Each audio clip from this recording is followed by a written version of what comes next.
नाम जफ़र भाई ऑफिशियल। जनाब अज 10/9/10 मुहर्रम उल हराम के सिलसिले नाल एक छोटा जिहा जिहड़ा साडा अकीदत का प्रोग्राम हुंदा, सबील का प्रोग्राम हुंदा, उस सबील दे नाल जनाब हाज़िर खिदमत हाँ। क्योंकि यह जिहड़े 2 दिन ये इंटरटेनमेंट या यहो जी कोई चीज़ नहीं होएगी। और जनाब अज जिहड़ी सबील है ना, वो मैं तुहानूं इंशाअल्लाह ताला अज पे थोड़ी बहुत आप गलबात कर लीए। मैं तुहानूं अपना एरिया जिहड़ा वा वो दिखा रहा, क्योंकि मेरे को काफ़ी वड्डा एरिया है। देखो पिछे वर्कशॉप फैक्ट्री वगैरह।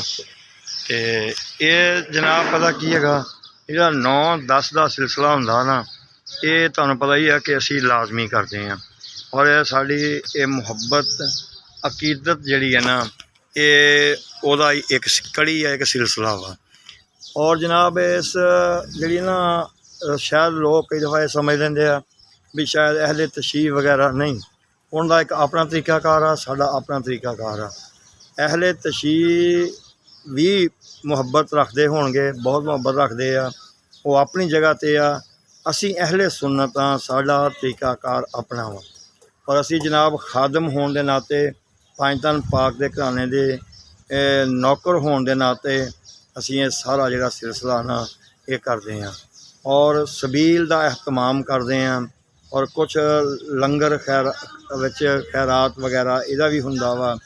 क्योंकि मेरे आका करमुल्ला वजहुल करीम उन्हां दे खानदान दियां, उन्हां दे औलाद दियां, उन्हां दे घर दियां जिहड़ियां कुर्बानियां ना, उन्हां कुर्बानियां नूं बंदा जिंदगी भर जिवें कहंदे आ कि लंगर ते तकसीम च या खवाउण ते खाण च ला देवे ना, फिर भी मुहब्बत का एक छोटा जिहा, शायद छोटा जिहा एक ज़रा ही अदा होवे। क्योंकि आका करमुल्ला वजहुल करीम उन्हां दे घर दियां कुर्बानियां ही इन्नियां वा कि इस तरह वो अजीम खानदान आ, इस तरह का अजीम खानदान आ कि जिहड़ा ना बंदा मेरे को तो कोई मिसाल नहीं है। अस तो जनाब उनका सदका खाने वाले हाँ। अस तो पंजतन पाक के घराने का जोड़ियां का सदका और उन्होंने दर्दे मकसद नौकर हाँ, कुत्ते हाँ। भाई असी जिहड़ा ना मेरे को इस तो मैं होर की लफ्ज़ अदा करा। लो जी, सबील का किहड़ा इहतमाम किया, असी की कर रहे हैं। तो यह जनाब तुहानूं मैं ना ऐस जिहड़ा ना अपनी गलबात तो बाद ये मैं तुहानूं जाके दिखाउणा वा। फिर आप देखते हैं इंशाअल्लाह कि असी मुहब्बत का, उस अकीदत का जिहड़ा साडा वो हाज़री का एक जरिया ना, एक तरीकाकार आ, बस वो अपनाया वा कि आका साड़ी हाज़री जिहड़ी है वो ला लिओ, कबूल कर लिओ।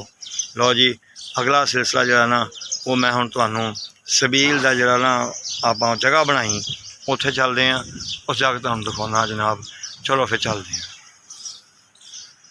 जी। हाँ, इस सबील का जनाब बंदोबस्त किया होया, जिहड़ा जो तकसीम करना तो यह इंतज़ाम असीं अपने फैक्ट्री उस गेट या अपने घर तो बाहर जिहड़ा ना थोड़ा इंतज़ाम किया।